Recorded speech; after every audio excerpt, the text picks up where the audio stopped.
intro. Look at that. Lights and everything. Crypto time, baby. Crypto Let's go. time. Alright, so get us started. So, I'm going to start with some bullish news. And if you don't know what bullish means, it means I think we're going to go up. A lot of people are bearish. Of course, we're in a shitty time in the economy. It's terrible. It's honestly god-awful if you really know what's going on in the economy. But if you don't, of course, I'll explain it right now. The Fed, which is the Federal Reserve, told us that we're only going to have 2 interest hikes. And since around end of November, mid-November, everybody thought that we were going to have 3 or 4. So there was extreme fear in the market, causing really big sell pressure, right? As you guys can tell by everything taking a shit. Did that catch your attention? Good. Well, now listen to this. We're bullish now because there's only 2 interest hikes coming out, right? Okay, 0.25% on a mortgage is almost nothing. You can comprehend that, right? 0.0025? Like, that's all it is. That's almost nothing. And they're going to have 2 of those. So that's why people aren't really that scared anymore. So anyways, we're chilling. Exactly. Alright, so basically that effect on stocks, crypto, everything's just gonna go up. That's the simple way to say it. Hopefully. Alright, so I mean, no, okay, what date is it? It's February 1st, and this video might get released like in 2 or 3 weeks, right? yeah. So by that time, I'm trying to think it might have already went up by then. There's a chance that by the time this video's out, the market might have already reversed and we might be on an uptrend. But like in this video I'll show you later with Heikin-Ashi candles, we've been in a downtrend since the middle of November with no reversal ever since then. And all what Jerome Powell said, which is the chairman of the Fed, I actually watched this live. I was waiting for the live conferences last week on Tuesday and Wednesday. They were all from around 1 to 4:30. All this information was being brought out to us. And Jerome Powell said that from the first interview or the first question on the second day, when everything was already concluded at around 5 p.m., he told us that he's taking into consideration all the asset classes and all the risky asset classes, and actually taking that into consideration and not just looking at, let's say, their own bonds, because bonds don't really fall that much, right? So they don't have to worry about that, but they have to worry about the rest of the economy and all the other investors. So that's why they don't want to create even more fear. That would make no sense for the economy. We don't want it to tank. Because, let me explain what the Fed has done this year. They actually spent $6 trillion, okay? Now, they only had $3 trillion to spend. Now think about this. In a business perspective, that's a $3 trillion deficit, right, in the company. What happens in a $3 trillion deficit? Well, obviously no such thing has ever happened, but a company would go instantly bankrupt. Instantly, without even a question. So what's going to happen to our economy? Yeah, things might go back up in the short term right now.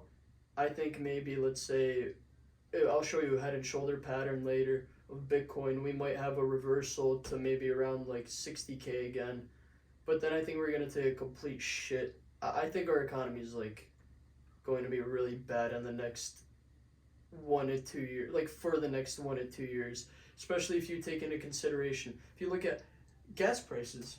I mean, did you look at Dude, that? that shit's at like $3. But actually, surprisingly, do you know that the gas in America is cheaper than everywhere else in the world? Yeah. Actually, you know why? You know Ukraine's almost the same price as us? Well, yeah, because it's the best country in the world. But Yeah, no for bias, sure. no bias. Support against the war. The war is bad. The war is bad. Yeah. It's actually nice to like scroll through TikTok and see all the little like videos of people going like, "Yo, drop me in there." Yeah. Have it Dude, over like my I head. posted a TikTok about it and I got banned. Well, yeah. Which is bullshit. Like they said the gun that I had in the video was illegal and like contraband, even though it's a registered weapon with a concealed carry. Exactly. We should probably not talk about this on YouTube or else we're gonna get banned on this too. No, just a quick question. Why the fuck do you have a concealed carry on a golden gun?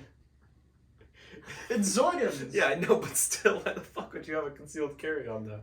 Well, what do you mean? To carry a pistol, you had to have a concealed carry. No, but whatever. I know. Yeah. Piss off. All right. Anyway, so what's happening in the market? I mean, okay, so we see inflation. I mean, it's a fact. We've had record inflation since, 1990s, 1980s. And sort of like economic depression type shit. And since like the Great Depression and whatnot. And we've never had higher inflation since then until now. And I wonder why. I mean, with COVID, with all of that. No. I mean, well, yeah, that's an effect, but it's because people got too greedy. If you look at the market, do you realize how much money people have been? I mean, a lot of people have been losing a lot of money, and people have been capitalizing on that, especially huge whales that can manipulate the market when they want. And this is crypto. This just got like recently blown up. They can manipulate whatever the hell they want in it, which is kind of what sucks. Exactly, still. yeah. But we've still, in the past few years, obviously seen an uptrend in it because it exploded, and that's just the future. Like, yeah, but, in summary, it's the future, and I mean, if you really want to stay safe, I would just buy now. Don't even look at your portfolio for like 5 years. And you'll be chilling. Yeah, and you'll literally be chilling. Put like a K or two in, and you'll look at it, and it will just magically be like 20K or something. You'll be like, oh, okay. And see, that's the thing. I didn't realize this until like last week. But the amount of people that know about crypto, even though like we're into it and we're talking to people, and all of the people that we know about it. Yeah. But most people don't, and that really just surprises me. And it like surprised me too. With the regulations that they're putting in, they recently had the conference talking about crypto where they were like talking about the taxing on it and all that, and it was really good from like the standpoint of the people who were being interviewed. Like I think the Coinbase, forgot who it was, but it was one of their executives. He had, like most companies when they're called out, they usually have like really shitty speeches. Yeah. But this guy, he came in there and he talked for like a nice 2 hours, and that he was the closing statement, and it was honestly great to see. That makes sense. Of course, they make in the closing statement. Yeah, it was the best one. It's insane. But all right, sure, that's how life works. But I mean, back to the economy. Yeah. Okay, look at car prices, for example. Your shitty little 2000 whatever Mazda. 2012 Mazda 3. Yeah. 130K miles on it. Went for 5K. Exactly. It went for 5K. 130,000 mile car. Usually, a few years ago, you could have bought that for like under a K. Yeah. Especially even with Saturns. I was planning, like, I was gonna advertise it and try to sell it for 2. Yeah, but my brother's wife got an old manual Saturn when she was learning how to drive manual for $800 with like 100K miles on it. That's absurd. Yeah, it's and now crazy. You're going for 5K. It's crazy. So also with the car prices though, that soon might change because they're moving the production of the car chips. You know, like the ones that were produced in China. They're moving that to the U.S. I think either in Arizona or Texas they're opening up one of the plants. Yeah, that's what I was about to get into. So if you look at all the car stocks, even Tesla is really down, and it's like the biggest stock right now, obviously with the most hype around it. Look at Vroom, look at Carvana. Vroom's probably, check Vroom, I think it's probably $8 right now. Guarantee you it's like $8 to $9 around there. See, 841, yeah. look at that, perfect pricing. Vroom is at $841 right now, and it was at what, like $40? Check like all-time highs. We'll do like a max. Yeah, around 65 actually. That was back in 2020. $65 only 2 years ago. What do you think is going to happen in the market? Obviously, we need to have a surge at some point, right? But here's the problem. Right now, there's still extreme fear because of those interest rates and inflation and whatnot. But we're about to reverse. Because we've never really had a point in our economy for more than like 2 years of like record high like pricing and inflation without us turning it around. I think they'll figure something out. I mean, they're starting to sell less or to buy less bonds. They want to start selling bonds, and obviously the interest rates are going to, in the long term, decrease inflation, which is good for the economy. But short term, I think personally we're going to have a pump in crypto, like a flat line, then a really huge drop, like a huge drop, I think. But we might just have a huge drop. You never know what can happen. But the thing is that they're regulating crypto. That's actually a good thing. Everybody thinks, the publicity. yeah, everybody thinks that that's bad because, of course, with crypto NFTs, you can do the illegal way, and you can easily evade taxes. That's pretty obvious. Everyone knows that. You shouldn't do that, especially if you're making a large amount of money. Or else, You shouldn't. Yeah, even if in, let's say, 20 years they go back at your record and they find that you evaded 10K in taxes, they could screw you over for that in the future, and then instead of taking 10K from you that you could have paid then, they'll take like a few mil. Yeah. So you see what I mean? You don't really want to risk that. I was gonna risk it, but I decided otherwise because I'd rather not mess up my entire life over a few $1,000s. You know what I mean? Yeah. So Alright. so that's huge for retail investors and institutional investors because okay, yeah, a lot of retail investors are already in, but institutions can't get in as much because they're a lot more regulated and they can't invest a lot in something that can be considered, let's say, like security, like stuff like that. And first, they need to regulate crypto so that those institutions can put large sums of money so that they can do the taxes properly, everything, government stuff. But that's good. Yeah. Overall. All right, so that was like the news as of February 1st for us. Exactly. That's basically the recap of like what's happening kind of in our economy right now and what could happen, what could not, stuff like that. All right, now let's get to the actual episode. So Cool. we're talking about Ethereum gas fees, bear and bull markets. You're doing a little thing on analysis. I'll pitch in what I can. Yeah. Shorts, calls, leveraging the market, basically options trading, but in crypto. Yep. Which Which technically you can't do in the US yet, but we'll introduce it. yeah, but KuCoin, Yeah. like a little And bit. I mean, you can do options with stocks anyway, and like right now is the perfect time too, since it's really volatile. Even like, let's say if you look at Tesla, it's been jumping like up and down. Yeah, like okay, not like if you 2 could weeks do, ago it was like 1.2K. Right now it's like sitting at $800. Yeah, Let's say if you put a 10x leverage on there on a short call, okay, it went about 33% down, right? That's a 330% gain, which is about like a 4.3x, right? Yeah. So if you get yourself a 4.3x in 2 weeks, that's absurd. People wait like 10 years to get that kind of return. You know what I mean? Yeah, of course it's a huge risk. That's what we'll also explain, but it's an option. That's why it's called options. exactly. All right, smart contracts, and then how you can make money off of all of this. Exactly. Now, this is probably one of the only times where I'll be able to talk a lot, but Ethereum gas. So, if any of you are new to crypto or have already been in it for a little bit, you've probably seen the MetaMask screen, like the little how much GUI, how much GUI it costs, how much GUI you're paying for the transaction, and the price of gas. So, swap a little Ethereum to whatever. If we can, we'll zoom in on that, or we can probably bring in a little MetaMask thing like what you'd see on your phone. But I'm gonna continue if you don't mind.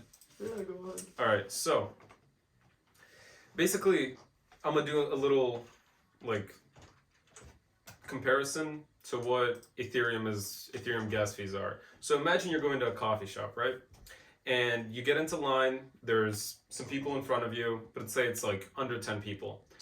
But the way the coffee shop works is that it sells coffee based on how many people want it. The price of the coffee is how many people want it. So let's say there's 10 people waiting in line, you're one of them. You're gonna have to pay $5 for your coffee and then an extra like 3-4 because there are 10 people in line. Now imagine they made a new coffee, there's a ton of hype around it, a ton of people are swarming to get it. Well, what's happening right now with NFTs? If there's a big NFT drop, a lot of people are trying to make the transaction. The price of the coffee still stays at the $5, but the price you're getting to actually buy the coffee will be like 50. So you're going to be paying $55 to get your coffee because you're waiting in the line. Yeah. Or if you're wanting to skip the line, you can up the price of gas that you're paying, pay even more, pay $75 for your coffee, Exactly. but you'll get it instantly. So same thing as like you pay taxes on everything you buy, right? Same thing with crypto. When you buy crypto, you pay taxes. And let's say if you use a legitimate exchange in the US like crypto.com or Coinbase, it won't be as much. Don't recommend Coinbase. I would definitely use crypto.com, especially like they give you 30 days free, like without fees.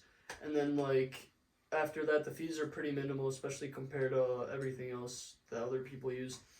But let me show you like MetaMask and KuCoin and these kind of like decentralized exchanges that you can use in the US, but technically aren't regulated, you know what I mean? So this is why it costs so much to swap anything. Let's say I even swap Ethereum to US dollar, right? We'll review the swap. Check this out.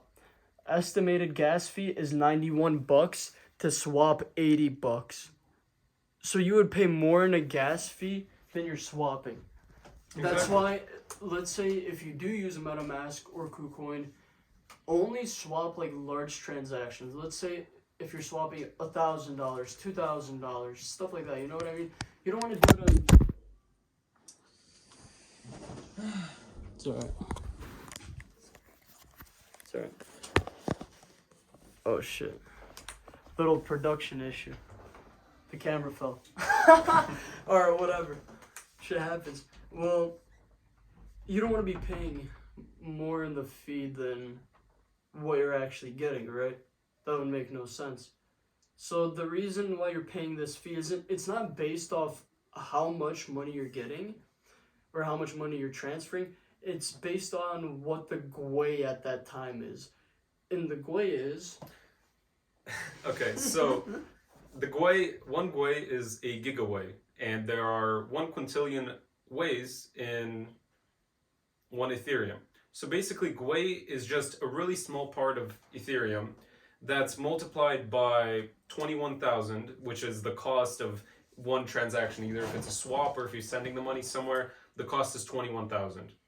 So basically, GUI is just how much ETH you have to pay to go through that transaction. So you get the GUI, which is just, it correlates with the price of Ether. So if Ethereum costs $4,000, it's going to be a certain amount times 21,000, and that's how much you're paying. If ETH is 6K, that amount's obviously going to be larger. Now, if you're going to see YouTube videos that tell you like, oh, you could pay minimal transaction fees, this and that, blah, blah. Don't listen to that. They're going to tell you like you could change the limit like from the 21,000 whatever, you could change everything. You could change all the settings on the transaction and make it instead of like $80 to let's say $10. But think about it this way. The reason that GUI is there is for all of the miners to have like a set currency because there's a shit ton of them working. And when there's more transactions at a time and less people working, obviously it's going to cost more because they have to work harder, faster, do more effort, all this nonsense. So no one's going to take your $10 for that goddamn transaction. Yeah. But what they will do is take that $10 and not give you anything. So don't do that because you're not actually going to get that money back. Let's say you lower the transaction fee. If it doesn't go through and no miner decides to send it through, they're just going to take your $30. And I mean, that's what I would do as a miner if I see a way lower transaction fee. I just take that and call it mine, and that's it. And I don't have to actually send the transaction through and put no effort in. I literally just grabbed your money. That's it. And the reason I'm saying this is because when I first started crypto, my dumbass, instead of starting with the basics, started with like MetaMask and all this nonsense. And I ended up losing like 2 or 3K in the beginning on fees and all this bullshit because I was just an idiot. Yeah. I mean, that happened to me last week. I was trying to transfer Matic to Tether to do the KuCoin shit. I told you Polygon has a huge fee. No, I didn't even care about the fee. I was ready to pay it, and I went in and it said, whatever the minimum transaction fee is. I clicked medium, went through with it, transaction said you have to speed it up. I sped it up for like 0.05 ETH. Oh, man. Yeah, it just didn't go through. That's fucked. Yeah. All right, but I mean, that's basically gas fees for you and how to get around them, kind of. Well, not how to get around, but how to do them properly and not try to get around them and screw yourself over. Because, trust me, yeah, you're like, the $80, oh, I really don't want to pay. Yeah, well, you're going to end up paying more if you don't, so. Exactly. Well, in most cases. Yeah. Sometimes it goes through, but it's like really rare. You have to find like it has to pop up on a really nice miner. It's unnecessary risk. It's unnecessary risk. Yeah. So, alright, that's basically just fees. Now let me explain to you how bull and bear markets are and how to tell. So this is kind of the first pattern I'm going to introduce, and it's just Heikin-Ashi candles. Let me pull it up for you. Alright. So. Let's go to a Bitcoin chart. Or actually here, I'll use Ethereum as an example since I already have it pulled up, which is cool. Cool with me. Alright. So, you have it. If you go on this chart, right, if you could see this, you could go on indicators, correct? And there are many different indicators and whatnot. You could set all this up. At the bottom, I have RSI, which I'll also be explaining in this video. That's fine. You don't really need that right now. I'll also explain some Fibonacci sequences, which are pretty important. But here's what you do need. You need this. You set it to Heikin-Ashi, right? And you set this to a weekly chart. Because you want the interval to be weekly instead of, let's say, a daily chart or a minute chart, because that's just going to show you short term. Yeah, if you're doing short term trades like I do, which I'll be showing you later, then yeah, you do that. But for now, I'm showing you what the long term trend is and what's actually going on. So, as you can see here, we've only had red candlesticks since the 15th of November. See, only a downtrend since. Here we had an uptrend for a bit, and then it turned into a downtrend. So, now what this shows is, I put it to a weekly chart, right? And what the Heikin-Ashi candles show is if something closes at a high. So, let's say Bitcoin starts at 38K this week, right? If it closes at 46K at the end of the week, that means we closed at a high. If it closes at 32K, that means we closed at a low. And for Ethereum and Bitcoin, we've been closing at a low since mid-November. And for layer 2s like Polygon and all these other asset classes, we've been going down since about like mid-December. Now, until we see a reversal in the weekly trend and see at least one green candlestick, we probably won't have a reversal. So hopefully this week, and by the time you're watching this, we've had that reversal, because that's what I'm hoping for, and I have a huge call option on Polygon that hopefully will do amazing. Pray to God. Okay, now let's talk about some other patterns. RSI. Now that's your strength index, right? But, let me go back actually real quick. So bullish, bull, that means you think it's going to do good. Bearish, bear, it's doing bad. We're in a bearish market right now because it's been doing bad since November 15th, right? And if we reverse, like have a reversal, we'll be in a bull market. Now, let's talk about RSI real quick. So, that's the other chart that I showed you. And if we look at the weekly pattern here, this is how it looks like. See, you have a nice little purple line here. You have a nice little yellow line here, right? Now, the yellow line is the 200-day moving average of whatever asset you're looking at. In this case, it's Ethereum. Now, the purple line is the 50-day moving average, correct? And you can take over this one. And using the RSI, you can do something that I learned that I could do like maybe 2 hours ago. So, using those two patterns, you can look at where the 50-day crosses the 200-day. And if the 50-day average crosses the 200-day average going up, that's a golden cross. That's usually a very bullish indicator. And I'm not going to talk about the history of it, but all right, whatever. Wait, here, we haven't had that happen in the daily chart since August of 2021. Yep. And then it happened briefly in September of 2021, but for like a really small one, so that one wasn't that major. All right, and then the other thing is there's also the death cross, and the death cross is the complete opposite. It's where the 50-day goes down under the 200-day. That's what happened on November 15th, where we took a shit. Yeah. And that was actually the death cross. It's very interesting, but it was used to predict the 2008 bear market, Yep. where everything crashed. Great, like basically a Great Depression almost. It was the recession, I think. Yeah. Yeah, but it was also after it was used to, like, they looked back at all the patterns for like 1929 where they had like more recessions or the Great Depression, for example. And they actually saw that the market did the same exact thing. There was a death cross before it went like into an extremely bearish state. That's what always happens. I mean, that's why these patterns are made for you. There's literally booklets of these patterns being sold online for like $10. I don't understand why when you could literally look it up. When you can just go on Investopedia and get all this information. Exactly. Not sponsored. Could be sponsored. Sponsor us. Yeah. Oh my god. Alright, so now let me talk about options trading, like shorts, calls, leveraging the market, and I'll also talk about margin trades actually, just in case you want to do that. So let's start with leveraging the market and options trading.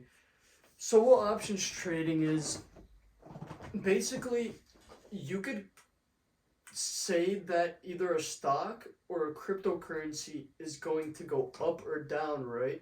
Saying that it's going to go down is called a short, and then saying it's going to go up is a long call, right? And on each of these, you could put a leverage mark on it. So instead of, let's say, if you put a long call and it went up 10%, but you had a leverage of 5x, that means you'd have a 50% return because whatever that percentage was, you multiply it by 5. But the reason why it's really risky is because it also works in the opposite way. Is that you also have a liquidation point that where you could lose all of your money if it goes the opposite way of what you said. Let's say you put a long call in and it dropped a lot like crazy and you hit your liquidation point. Well, you could lose basically all the money you put in, or whatever multiplication of leverage you put in with the percentage that got off if you don't reach your liquidation point. And liquidation point is basically the cutoff point for you. It's where you're screwed. And your entry point is obviously where you actually enter the trade. And typically the liquidation point will be like 10-15%, somewhere around. I don't know the exact percentage, but it's like 10-15% where you put in. Yeah. So if you do reach that, you're screwed. But that's what options trading is. Now, margin trading, this is even scarier because you never want to do this unless it's usually on an LLC, under an LLC's name, right? This is why. Because you're taking money, well, you're putting some of your money, but you're also taking money from either a bank or some other institution to borrow for your own investment gains, right? And if you lose a certain agreed upon percentage, they take all that money you borrowed from them with your money and like other assets from you or your company. That's why I'm saying usually only put on an LLC so that if you do get screwed on it, your life isn't screwed, you know what I mean? It's just under the company's name. And yeah, if the company goes bankrupt, okay, it is what it is. You have a bankruptcy on file, like you're gonna be screwed a bit, but life's not over, you know what I mean? Like in the other case. So that's kind of what margin trading is. You borrow from someone else, but if you do profit, you just pay them back the exact amount.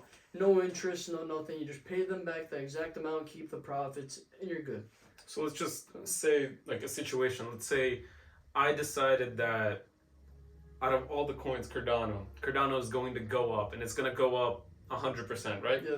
If I am that bullish on it and I'm ready to risk everything, I can go in on a margin, take out like 200,000 margin, right? Well, probably for you not. Yeah, probably because for me you don't not, have, like, yeah. a credit record like that, but for, let's say, my brother. Yeah. All right. Let's say I can take out however much money I can. I take all of that out, and then I leverage it. Yeah. Yeah. Well, And oh my God, leverage it too. Yeah, and if it goes down, I'm done. So yeah, imagine you could also do that. You take margin out and then also options trade it. But that would be like, that's the ultimate risk maneuver. And on crypto, imagine, okay, so you options trade on crypto and margin it. Oh my God, now that is the biggest risk. But if you hit the jackpot, You're set. you're literally Yeah. set, and then you go this to the banks, And you're done. and you're living life. Basically, to just sum it up, taking out a margin is basically taking out a loan. Yeah. So, and leverage trading is just multiplying the percentage it goes up and Yeah. down. Taking out a loan basically with your assets as Collateral. collateral, yeah, and without a rate. If you do profit, like if you make money, you just give them back whatever they gave you, and you're good. Like you're fine. Yeah. You know what I mean? Like you literally pay 0%, which is amazing. But those companies make a lot of money from idiots that do that because you can never predict the market. Yep. Even though there's all these patterns, remember you can never predict the market because there could always be someone like Elon Musk with all this money, like 500 bill, that just decides to freaking dump something and there goes the market. Yeah. Or make a little tweet and pump Dogecoin like 30%. There you go. But So the lesson you can take from this is always have a call option open on Dogecoin. Always. yeah, but also what I was talking about, the RSI indicator earlier, that kind of indicates the sell pressure. So when the RSI is lower, it's a good time to buy because it means it's being oversold. Whatever asset you're looking at, it means it's being oversold, which means it's a good time to buy because, I mean, eventually it's going to be overbought, right? Exactly. So it continually switches around, and that's what you typically look at if you're like short-term trading. Of course, it's also a risk, and the best is just put in long-term, not worry about it, and hold. But if you want to turn it into a career like I did pretty much, then you just sit here 24/7 playing CSGO and watching the market and just doing your brand stuff. And if all your That's money it. disappears, at least maybe you'll become a CS pro. Yeah, exactly. Exactly. Maybe there will be that. Or hopefully this blows up. That'd be amazing. That would be pretty nice. But, so, that's basically two main patterns that will show you, like, trends. Is RSI and Heikin Nashi candles, right? Mm-hmm. So I showed those two now.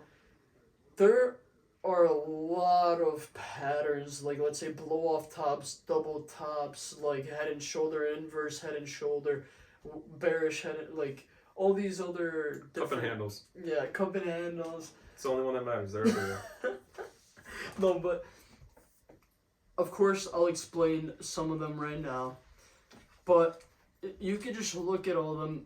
I'll say a few names and just look up the chart pattern, and you could see it in other, like literally just pull up a chart of, let's say, Bitcoin, and you could see the pattern happening. Like right now, we're currently in Head and Head and Shoulders, like I showed Yaro before we started recording. But first, let me talk about Fibonacci sequences. Now, if you follow my TikTok, link in the description. Oh yeah, check it out.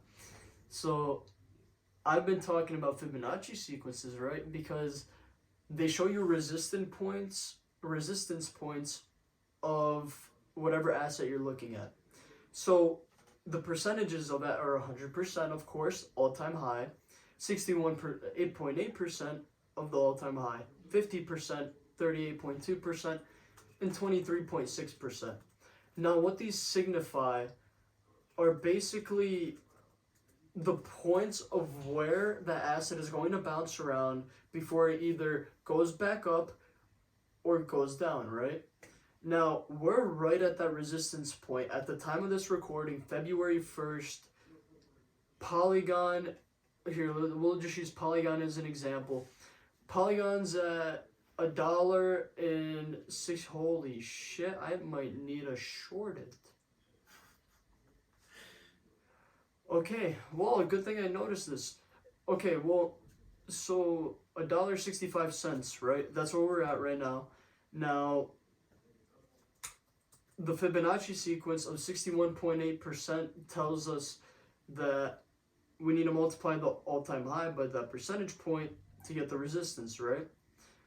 Now, the all-time high was around like 2.60 cents, correct? See this? So, yeah.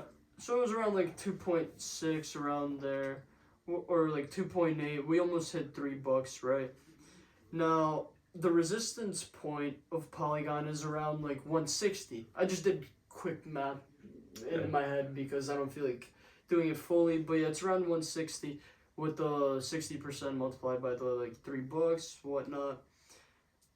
Now, if you think about it that way, we're at 165 right now, right? So we're at that resistance point. Now, if you look up head and shoulder movement, right? A bearish head and shoulder. So when we go up, go down, go up again to an all-time high, go down again. We have a reversal pattern back with another head around the same level. Then we dump, right? Now check this out for what's been happening since around November. That's exactly what this pattern's at, right? And we're at the resistance point.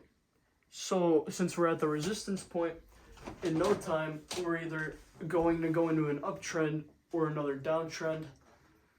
And as you can tell, there's a bearish head and shoulder pattern forming like I showed Yaro earlier. So I think we might have a really big pullback. Yeah. I might need to reinvest a little. No, I'm thinking of shorting a lot of things. I was recently going through KuCoin's marketplace, but yeah. Right now, even if you look at the technicals, or it's around like 60% are selling and like 40% are buying. That's already an indicator for you. Right. Do you want to skip smart contracts, or do you want to go through those?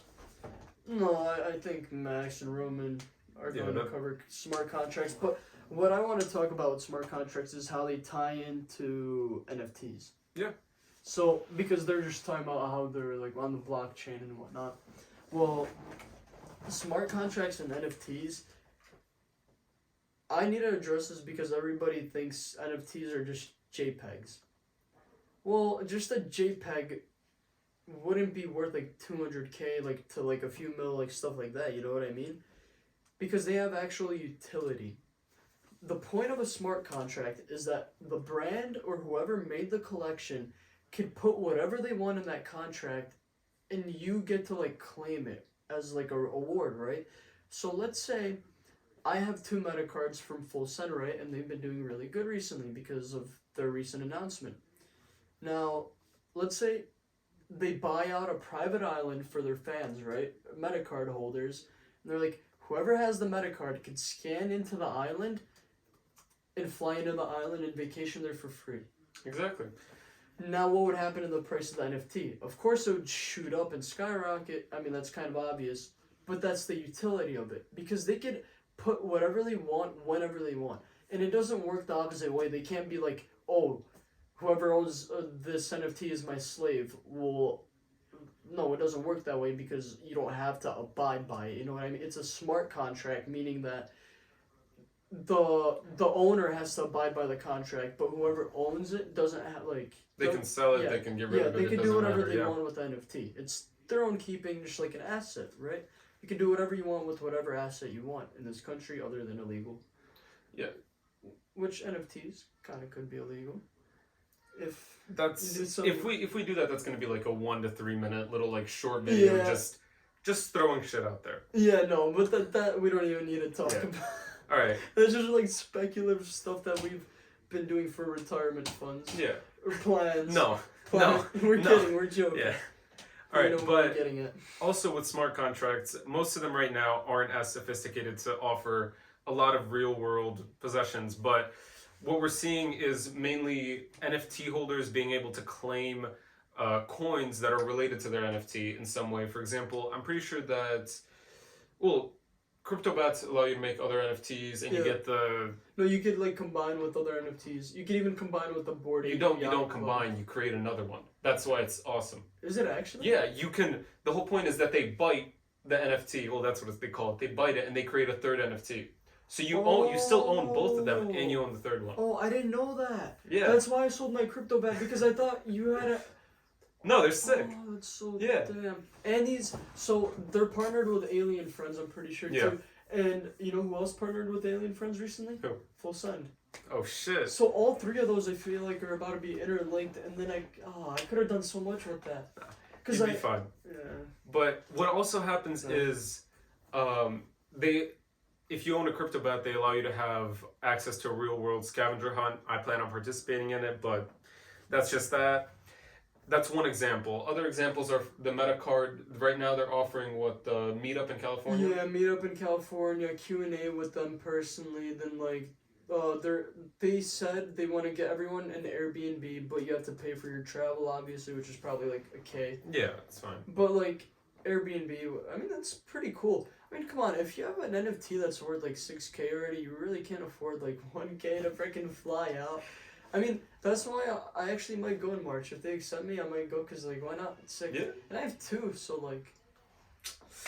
Shit, gotta become good friends with Naz in the next few months. As I was saying, other smart contracts offer you different things. Right now, the first one that we're seeing is the Metaverse one. Some other ones is Bored Ape Yacht Club. They're doing the big party. Yeah, they had, like, a huge yacht party with all the owners. Like, what's his name? The one Indian guy that's in movies. I guarantee you if I look him up on Google, he'll just pop up right away. But yeah, Bored Ape Yacht Club is doing that. There are a lot more uses for smart contracts. We're only seeing the beginning of it. Neo Tokyo's letting people into their... I knew it! Who is he? It's literally the first picture that popped up. I love it. Pretty sure, isn't he in, I think he's in, like... Kumar and Harold and Kumar. Harold and Kumar, those movies. I'm pretty sure. Yeah, this guy was like on one of the Bored Ape Yacht Club parties. I mean, yeah, of course we could edit in the pictures, but since we're already holding MacBooks, we might as well do this. HP. Dell. Oh yeah, sorry, he has a other one. All right, but how do you capitalize on all of this information that we just told you? So, well, the first thing that I saw when I read your notes was you can tie in calls, shorts, leveraging the market with the chart patterns that we've talked about. And obviously that's the main thing you would do. But if we see, like, we already saw the Golden Cross. Right now, you obviously won't be able to do it because it's probably going to be 2 weeks from now. But you could make a long call on a few select coins. But again, it's all your choice. We're not financial advisors. You do what you want with the information. So if you... Yeah, so if you look at the RSI for, let's say, 15 minutes, right? You'll see that we just formed a golden cross just now. Literally just now. Fuck, bye. Bye. Yeah, okay, so we just formed a golden cross, which possibly we could have some good uptrend, but the RSI is also in the 50s, which isn't, it's not the best level. But then if we go to a 4-hour mark, we'll also see that we just crossed into a golden cross too on the 4-hour mark, and that RSI is getting a bit lower with the 200-day average being at 47. Now let's go to a one day chart, right? Once again, we just formed the golden cross, and it's going down again. We're in the 30s for the RSI. Now let's go on the weekly chart. If we look at this, we haven't even formed the golden cross yet. that means I think we just started a reversal. Hopefully, okay. What my opinion is, keep in mind this is this is February 1st. So fact check it once you watch this video if I end up being right, because I think I will be. I think we're having a reversal right now. We're going to hit around maybe Bitcoin around like 60K, Ethereum around maybe like 4K, maybe like 4.5K. Maybe by June. Yeah, maybe by June. Or maybe even sooner. We might have it by like... Next 2-3 months. No, maybe like March, April. Yeah, we might have it by like March, April, all-time high. Then we're going to take a complete... Then we're going to pull everything out and we're going to party in May. Oh, yeah, we're going to... No, I'm not... Well, yeah, I'm going to party, but I think it's going to take a complete shitter. I will short the living crap out of the market during that time, Yaro. You could see such a good, like, evident head and shoulders pattern for me. It's insane.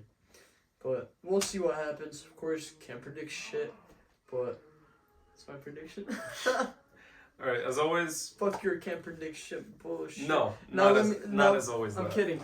Now let me show you Bitcoin's chart really quickly. So this is what I was talking about, a head and shoulders pattern, correct? So we went to here around, what is that? Around 60K, right? 60K, that's one shoulder. We drop back down, come back around to, like 65K?